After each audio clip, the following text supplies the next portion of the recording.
This question is about compounds containing ethane dioate ions, and just first looks is quite overwhelming, this question. There's an awful lot going on, but it seems to be about titrations, and so I'm going to draw a diagram of what is happening. Now you can use the double page spread here. Obviously I am going to be scrolling the page. You just keep the double page spread open so you can see all the information at once. What we're told is at the beginning that the sample is a volumetric flask, contains 1.90 grams. It's a 250 centimetre cubed volumetric flask. And in here is both Na2C2O4 and also H2C2O4.2H2O, the dihydrate. Two different titrations were carried out. So one titration was carried out where they put 25 centimetres cubed in here, and it said it was titrated, and it said it was with 0.0200 moles per decimetre cubed, and it says manganate, which it gives us the formula of in the equation below, and it says it needed 26.50 centimetres cubed. Now if you look at the equation, you can see that the manganate reacts with the C2O4 minus ions. Now if you look back here, that's in both of these formulas. So we need, down here, this is the C2O4 minus ions. We're going to need to convert from moles of one to moles of the other. We're going to need to use a ratio because we're changing chemicals. And if you look at the balanced equation, there's a 2 in front of the manganate, which is what you've got, and a 5 in front of the ethane dioate.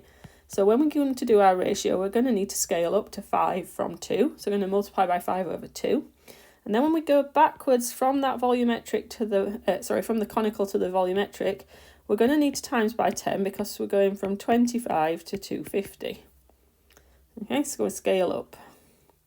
In our second titration, we're putting 25 centimetres cubed, and we're titrating it this time with NaOH, that's 0.100 moles per decimetre cubed NaOH. And it tells us we use 10.45 centimetres cubed of that.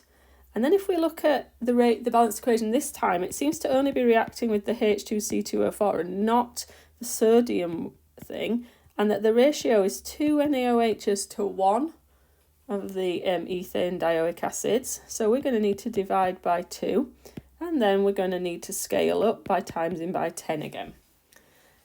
This time, though, it's going to give us only the acid part. And it says, calculate the part of that mixture that is actually the sodium part. So our first titration is going to give us both bits together, moles of both bits together.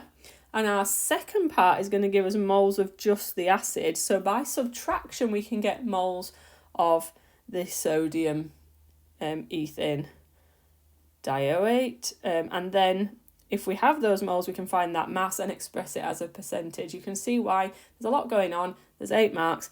In this question, don't do nothing. There's a lot of numbers with equations written. So there's a lot of times that you could go moles, ratio, moles, and get some marks. So that's what we're going to start off with.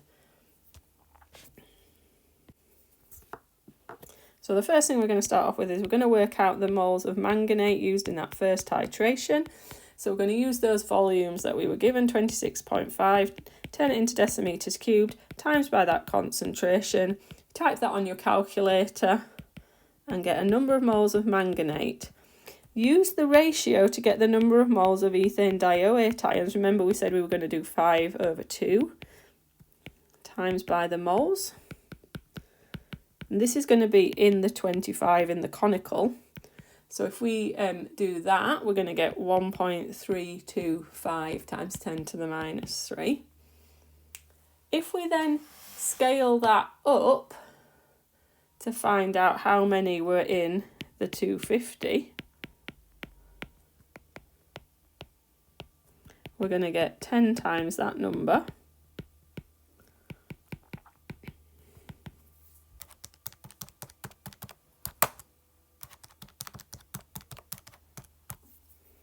.0.01325, and that's where we're going to leave that bit for now. And then we're going to go on to the other titration and say how many moles of sodium hydroxide were there. And if we look at that, we had 10.45 centimetres cubed. So turn that into decimeters cubed of 0.1. You put that on your calculator. 1.045 times 10 to the minus 3. And then the number of moles of H2, this time the ratio wasn't to just the ions, it was to the acid, was that we needed to divide that by 2 or times it by a half, because it was the ratio was 1 to 2.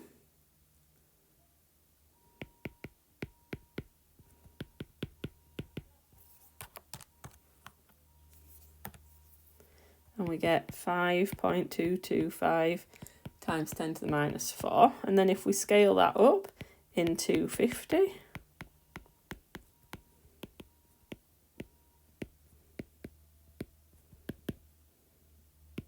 .225 times 10 to the minus 3. So now we've got the moles of all of the ions that contain the ethane dioate ion and then the moles of the acid. So if we just quickly look back at the question, we need to find just the sodium part. So from the total, we need to subtract the acid.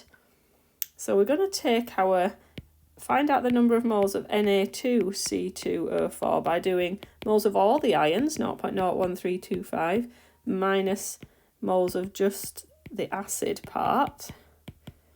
And if we do that on our calculator, we get 8.025 times 10 to the minus 3.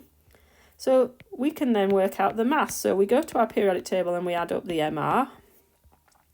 And if we add up the MR of that, we've got 2 12s, 4 oxygens, 4 16s and 2 23s, then we would get 134. So 134 times by our number of moles.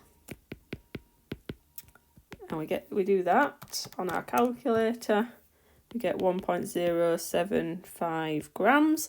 And it wants it as a percentage. So 1.075 divided by 1.90 times 100%. 56.6%. Very tough question, but just bear in mind that the beginning parts of each titration, moles, ratio, scale up, are completable, and so you are getting quite a lot of the 8 marks without actually being able to finish it off. The question then carries on the next page. Ethane dioate ions, so remembering that those are those C2O4 2- ions, react with aqueous ion 3, which is the hexa-aqua FeH2O 6 times 3 plus in a ligand substitution reaction. So this is actually testing your knowledge. Do you remember that ethane dioate ions are a bidentate ligand? So we're taking our hexa-aqua ion and we'd need 3 bidentate ligands to replace 6 monodentate ligands. So we'd end up with C2O4 3 times, and 3 lots of 2- on a 3 plus becomes 3- and the 6 waters come out. And it says why the enthalpy change is close to 0. So this is that bit from the part of your knowledge about the chelate effect. It's the starting part. We've got 6 FeO bonds. So the type of bonds broken and made are similar. Broken and then 6 FeO bonds made. So when you do bonds broken minus bonds made and you make the same number and type of bonds, then you end up with a very similar value for delta H. Like it comes close to 0 because you get similar bonds broken and similar bonds made. It says draw the displayed formula of the ion complex produced in that question. So we're trying to draw with the bidentate ligands on that octahedral shape. So we need to get that octahedral shape and we need to indicate the value of the bond angle somewhere. So like here it's 90 degrees, or we can write that here, 90 degrees. The oxygen of the ethane dioate ion, the negative oxygen, is going to attach. Then we carry on, go round with our C2O4 2-.